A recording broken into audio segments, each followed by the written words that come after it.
Hi, my name is Gibson, and I'm the creator of the Personal Development School. This is your daily breakthrough video, and in this video, I'm going to talk to you a little bit about some of the most likely reasons your relationship could fail as an anxious preoccupied. So, just to be super clear, as I talk about this is definitely not me saying like relationships fail because you're anxious preoccupied. Nothing to do with that at all. Obviously, relationships fail always because there's two sides to something that's taking place. But this is basically a really requested topic I had, and I'll be doing a series about this for each attachment style, just in terms of like what each individual attachment style can do when it comes to cleaning up their patterns, things to be aware of, things that they might be doing that might be self-sabotaging relationships without consciously recognizing. So this is what this is about. So the very first thing is sometimes anxious preoccupied individuals pick people who are not ready for a relationship. And one of the main reasons is this topic that we've sort of discussed a lot on the channel throughout the course of this week, which is our subconscious comfort zone. And because anxious preoccupied, they're essentially in like a dismissive relationship to themselves. In other words, like they are constantly dismissing their own feelings, needs, all that kind of stuff. They may be attracted to people who are kind of dismissing them too. Now, sometimes that's the polarity between anxious preoccupied and dismissive avoidance. And sometimes that can be that the dismissive avoidance is not ready for a relationship, but some dismissive avoidance can be ready and willing to work on themselves and be in a relationship. I'm not talking about attachment styles here. I'm talking about dismissiveness as a character trait and sort of like disconnecting and not being available and present.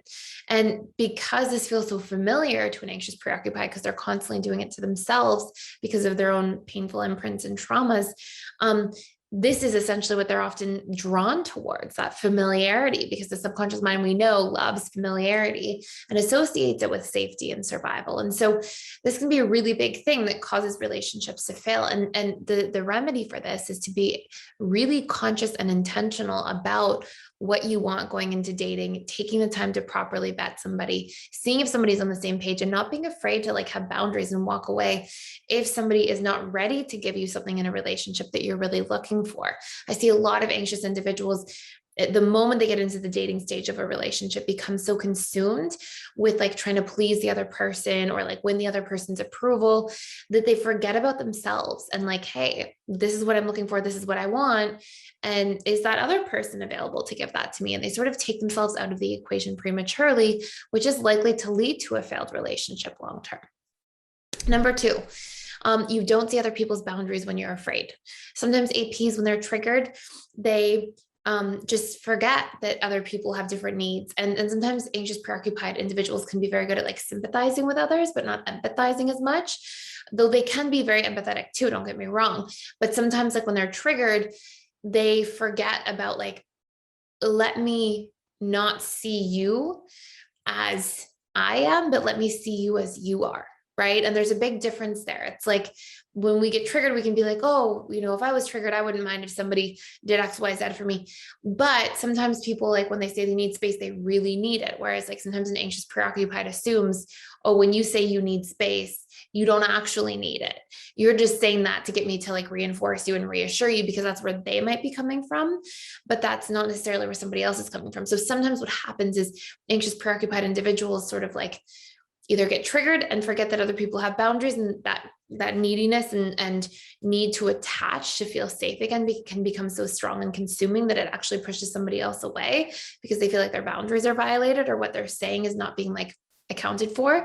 Or anxious preoccupied can come on a little bit too strong because they assume everybody wants the same things they want, when we tend to have different wants, needs, beliefs, and expectations in a relationship. So number three is the recognition that, sort of piggybacking on number two, is that people move at a different pace than you, and recognizing that and not expecting and having these subconscious expectations that everybody's going to want the needle to move as quickly as you would, and making time for like both perspectives to be accounted for.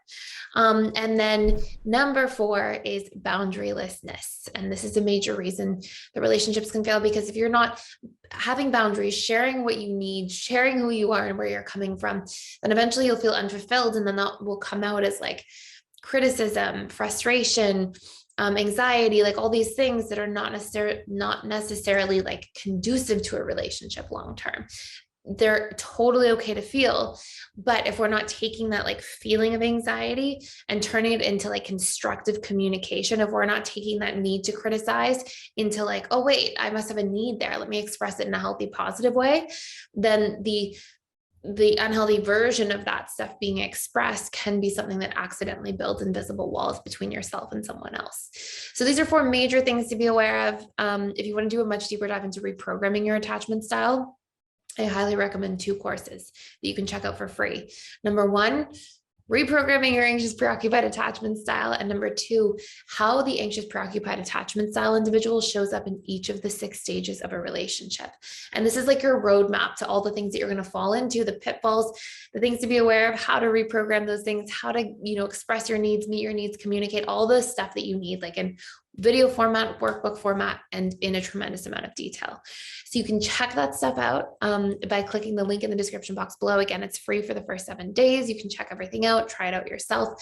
It's also super easy to cancel if you decide you don't want to go on ahead with past the 7-day free trial. All you literally have to do is go into like subscriptions, billings, and click the cancel button. Super easy. And if you forget or anything like that, our team really is supportive with all that kind of stuff. And we offer 100% money back guarantee on the other side of that as well. So like, check it out. There's like no risk at all. You can really do a deep dive into everything. And if you're not like super thrilled, over the moon, then you have a ton of supportive options after you've already had the chance to like print up your workbook, check out the course, all that really great stuff.